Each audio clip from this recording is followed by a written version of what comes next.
দীর্ঘ এক মাস পর মেট্রো রেল আজকে চালু হয়েছে। তো ঢাকা শহরের যে যানজটের বিষয়টা, সেই যানজট নিরসনে মেট্রো রেল কতটা কাজ করে সেটা হচ্ছে আমরা আজকে দেখতে পাচ্ছি।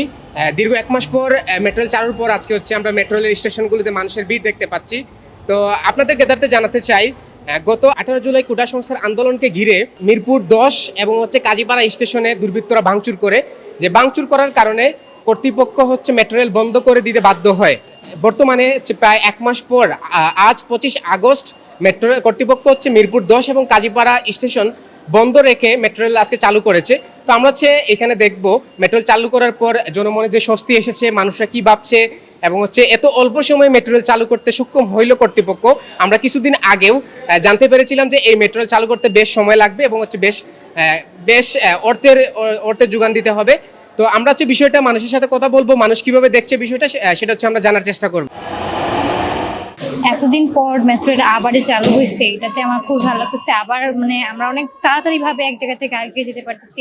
আমি সেই শেওড়াপাড়া থেকে এখানে খুব দ্রুত আসতে পারতেছি। ভেবেছিলাম যে 1 বছর পর হবে, এই জন্য খুব হতাশাগ্রস্ত হয়ে গেছিলাম, কিন্তু 1 মাস পরেই চালু, এই জন্য খুবই আনন্দিত আর কি।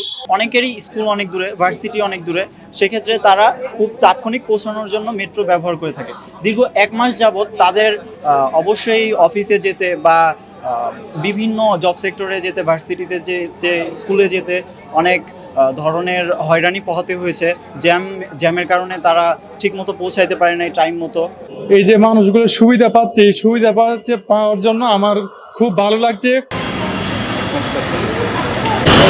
দীর্ঘ এক মাস পর মেট্রো রেল চালুর মাধ্যমে যানজটের শহর ঢাকা শহরের মানুষের মনে একটা স্বস্তি ফিরে এসেছে।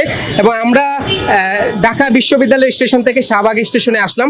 এখানে আমরা বিভিন্ন যাত্রীর সাথে কথা বললাম, সবাই আসলে আনন্দিত, কারণ এই ঢাকা শহরে যানজট লেগে থাকে, সেই যানজটের মধ্যে মেট্রো রেল চালু হয়, সবার মনে ফিরেছে স্বস্তি। শাহবাগ স্টেশন থেকে আমাদের কাছে এই ছিল সর্বশেষ।